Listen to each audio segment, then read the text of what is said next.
on Granada.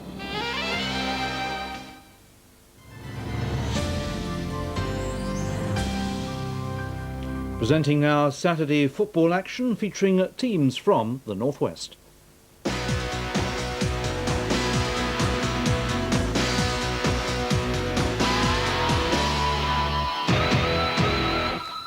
Good evening. Things haven't changed all that much in the Premiership. Newcastle still in pole, Bolton still well adrift. Let's check on all the scorers. Alan Shearer inevitably on the score sheet again for Blackburn. 3, a hat-trick for him. That's 30 so far this season. Scott Green equalising his first goal for Bolton, who put up a plucky display at Ewood this afternoon. Amazingly, no goals at Anfield when you consider Colin Moore and Fowler on the home side and Sheringham and Armstrong on the away side. They couldn't get a goal between them. Point apiece. And Manchester City 2, Queen's Park Rangers 0. The player that Liverpool sold to Manchester City, 10 days ago or so. £1.5 million it cost them. Nigel Clough scoring on his debut, and Kit Symons also scoring to make it 2-0 in what really was a 6-pointer near the bottom of the Premiership there against Queen's Park Rangers.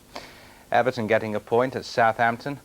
Gordon Watson put Southampton in front. Graham Stewart, 6 goals in 9 games, playing just behind the front two. Then Barry Horn against his old club, putting Everton in front. The equaliser from Jim Magilton. Good point away from home.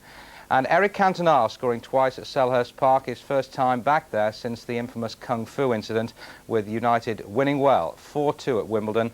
Andy Cole also scoring, and a Chris Perry own goal for United, but a lot of the credit apparently going to Roy Keane on that one.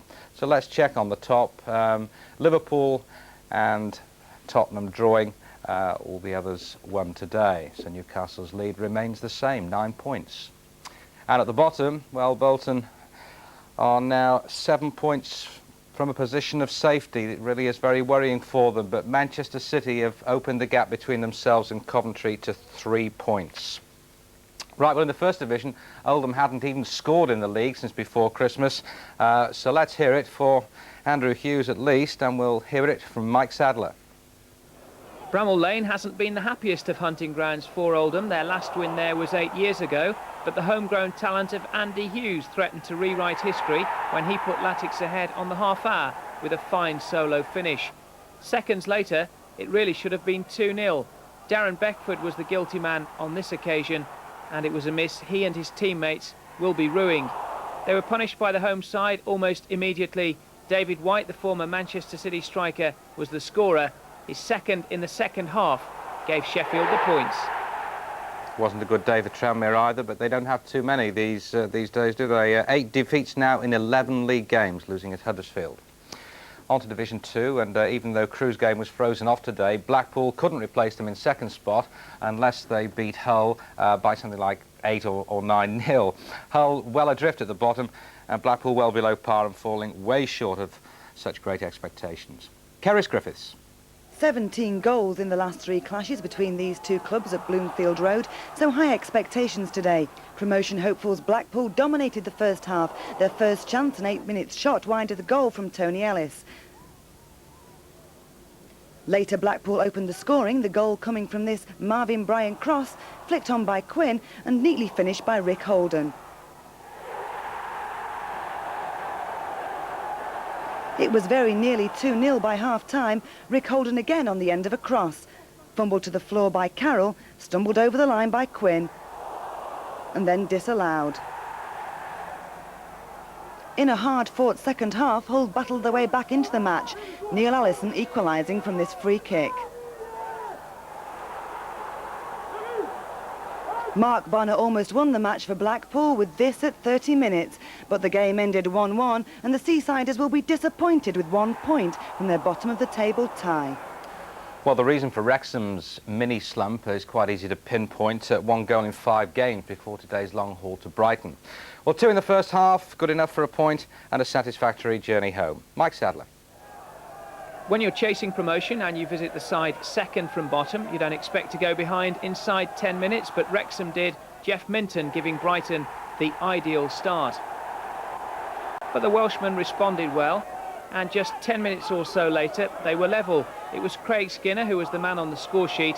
Not pretty, but as they say, they all count. Definitely no arguing, though, about Wayne Phillips' goal just before half-time. It would have been worthy of winning any match. Sadly, Jeff Minton's late equaliser meant Wrexham's celebrations were muted. Well, Burnley have had similar problems to Wrexham, only one scoring game in the previous 5. Their third straight defeat today, and here's the closest Burnley came to scoring. It followed a strange incident, really, when Kevin Dearden, who made the save, the Brentford goalkeeper, was penalised for taking too many steps, and let's face it, you don't see that too often these days. That was David Ayer's free kick, which nearly got a point for Burnley. Crewe still in second place, even though they didn't play today. Blackpool dropped down to 4th. Right, it was all ticket at Springfield Park today for Wigan against Preston. Wigan's home form so impressive. Preston, well, pretty good value wherever they are. And those 3 points really cement their position in the automatic promotion places. Jim Beglin.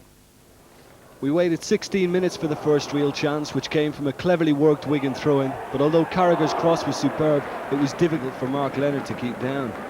The same couldn't be said for Andy Saville, however, moments later. His striking instinct helped him find space in a crowded box, only to waste a great opportunity. All that was missing from what was turning into a good, battling contest was an effort on target, and as Colin Greenall shot wide midway through the half, both keepers had still to be tested. That was then rectified 3 minutes before the break, when Ian Bryson found room to cross from the left, although Lee Cartwright's header never had the power to beat Farnworth.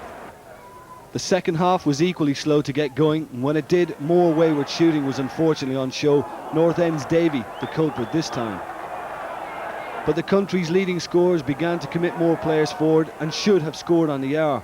Saville and Cartwright combined on the far post to set Davy up once more, and he just couldn't squeeze home. The Latics' reply was instant. Roberto Martinez, unmarked from the corner, displayed excellent poise and composure, but like so many before him on the day, blasted over. Just when it was looking like 0-0, enter Preston substitute Kevin Kilbane. Then as the Lily Whites mounted almost their very next attack down the right-hand side, the youngster was getting into position on the far post, and from Lee Cartwright's dream centre, Kilbane headed the winner with his first touch of the match in the 83rd minute. Inspired substitution, that's what managers say anyway. Plymouth 7th, Chester 3rd, both looking for their first league wins of 96. The honours went to Plymouth, high-scoring game, with the pre-season favourites, of course. Here's Camilla Affleck. Chester have taken only 2 points from the last 12, and today Plymouth found out why. 9 minutes in, Davidson and Whelan all but gifted Martin Barlow with a goal. But before Plymouth could start to rue their luck, Chester handed them another opportunity, which this time Barlow accepted with aplomb. Within a minute, Plymouth were 2 up. It was no more than they deserved. Barlow, free to whip in a cross, glanced on by Partridge for Ronnie Morjay's spectacular finish. Argyle were threatening to completely overwhelm City, whose only notable effort came from Stuart Rimmer, well blocked by keeper Andy Patterson. The poverty of Chester's play was more than evident when Clayton's pass released on loan Scott Partridge, who celebrated his first goal since joining from Bristol City. In the second half, no change from Chester. Regis's woeful missed kick summed up their afternoon. He was substituted shortly after, along with Shelton, though this did produce some improvement, though Chris Priest's offering failed to impress Chester's faithful. And there was still time for yet more humiliation. The rout continued 2 minutes later by fullback Paul Williams. Chester grabbed a second 6 minutes from time through Nick Richardson, but there still seemed no realistic hope of salvaging a point until Rimmer was bundled to the ground. The chance of redemption? Well, no. Chester's game continued to run true to form. Priest's limp effort easily pushed aside. 4-2 flattered Chester, who'll have to wait a little longer to record their first ever victory at home park. Thanks, Camilla. Rochdale got a point. Steve Whitehall, only their second goal from open play since mid-December. Out of the top 3, only Preston won, and they're 9 points clear of the playoffs, so it's looking pretty good for them. Right, another new sports programme to tell you about on Granada. That's a week on Friday, and we need your help and involvement. Talking Balls will be a lively debate incorporating all sports and a panel of experts. We'll be taking live calls, and we also want any camcorder material that's funny, brilliant or controversial. If you want to make a statement to camera, you go ahead and do it and send it in. So if you're interested, and I'm sure you will be, ring 0161 428 6900 anytime, or see ITV Teletext page 610. There you go. Talking Ball starts a week on Friday. Second series of Sportsnet next Friday. See you then. Bye-bye.